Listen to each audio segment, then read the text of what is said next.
Hello students, we will continue the topic which we started yesterday, the figure of speech. Our next figures of speech is oxymoron. Next one is oxymoron. See, what is oxymoron? Oxymoron is a speech in which two words contradict each other. A speech in which two words contradict each other. Contradict means opposite. एक speech जिसके अंदर दो words एक दूसरे के opposite होते हैं. Let's understand with this example. It will be easy. First example is he was found missing. Here we use two words found and second word is missing. Found and missing, both words are opposite to each other. Okay, in these two words we used oxymoron. See, he was found missing मतलब वो हमें खोया हुआ पाया गया. Means missing in word, in his dreams या in his papers या what ever. ठीक है, तो ही वॉज फाउंड मिसिंग, वह हमें कैसे मिला? खोया हुआ. मतलब वो अपने सपनों की दुनिया में या अपने किसी काम में बहुत बिजी था, हमने जब उसे देखा. Next example is I want original copy. See, I want original copy. Here two words original and copy both are opposite to each other, so these two words are oxymoron. These two words are oxymoron.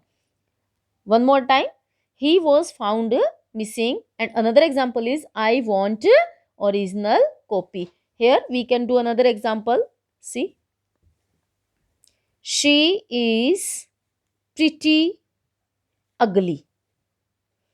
See, pretty and ugly both are opposite to each other. But यहाँ पर pretty अगली का mean क्या है? She is pretty अगली. वह क्या है? प्रिटी का मतलब है काफी, मीन्स कि वह काफी हद तक क्या है? अगली है. तो यहाँ पर हमारे सेंटेंस के अंदर हमने क्या यूज किया है? Oxymoron.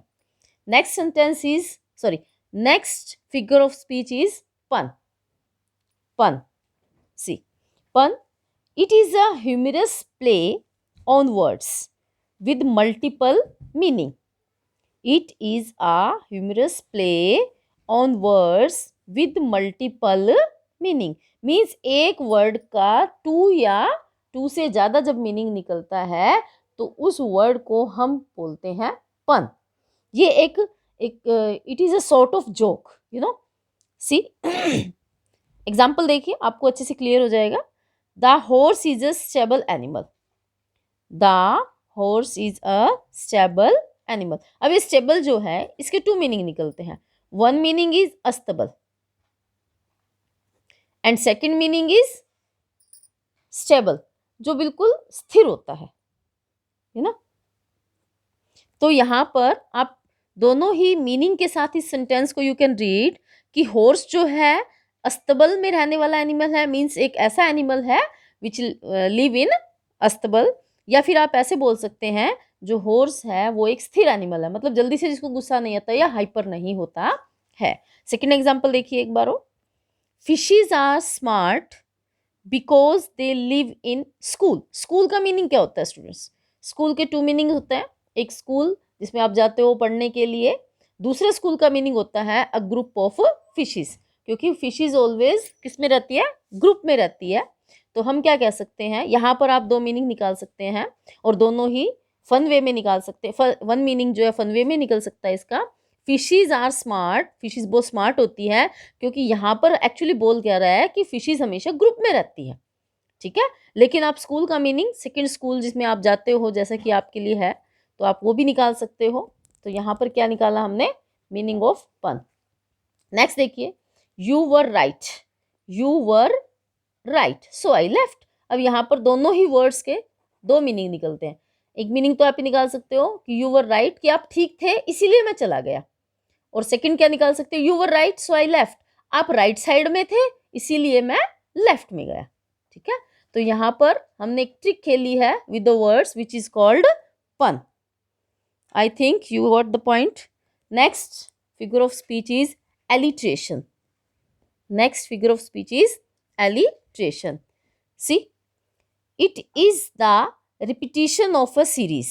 It is the repetition of a series of words having the same initial consonant sound.